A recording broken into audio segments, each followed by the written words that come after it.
Hey guys, in this video we're going to be taking a look at basically a DC to DC step-up converter to boost the voltage from one DC device to another. This converter is made by a company called Drock, and it's a pretty small device, pretty simple, and does a great job. Basically you've got your inputs right here, you've got your outputs there, you've got a little dial right there which you can use and change it to basically adjust what your output voltage is, anywhere from 5 volts to 40 volts.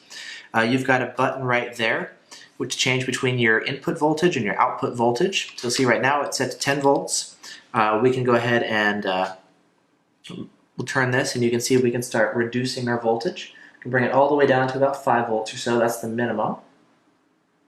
4.9, and if we want we can crank it all the way up to about 40 volts or so. That is the maximum that this can handle. So 39.9, as you can see right there, we cranked it up, so the maximum output voltage this guy can do is about 40 volts. So that's our range, 5 to 40.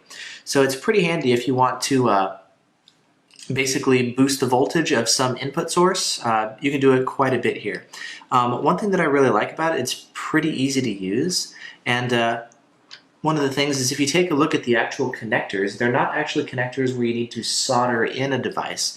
Basically you just take your positive and negative wires and you just insert them into there, and then you just need a little Phillips screwdriver. You can go in there and tighten the screw down, and it basically pinches down on the cable to hold it in place, plus it'll then ensure the electrical connection is there, and there you go. So really simple, no soldering required, so it makes it easier to attach. If you want to connect up maybe a different device or a different cable, you can do that really easily too, because you don't have to unsolder anything. You just unscrew it, pull it out, pop in the new one, and screw it back down. So really, really simple. I like it a lot.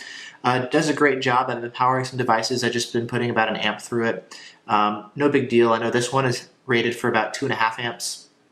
They also make another one that's rated for up to 6 amps. I haven't tried the limit, so I couldn't tell you about that. But it does do a great job as far as stepping up the voltage. I've been comparing it with voltmeters and multimeters and all, and yep, that number is accurate. So very nice, very simple. Take a look at the back. See, it's pretty simple there on the back as well. So not much to it. You just got inputs, outputs, adjustment dial, and you can monitor input voltage, output voltage, and if you want, if you press and hold that button for 3 seconds, it'll also turn off the LED display. So you have that capacity as well. Still working, of course. But just turning off the display. So pretty handy device, like it a lot. If you're watching this on Amazon, there's your review. Pretty simple and cool. If you're watching this on YouTube, I'll put a link in the video description to the device so you can take a look at it and take a look at current pricing. So there you go. Thanks for watching. Bye-bye.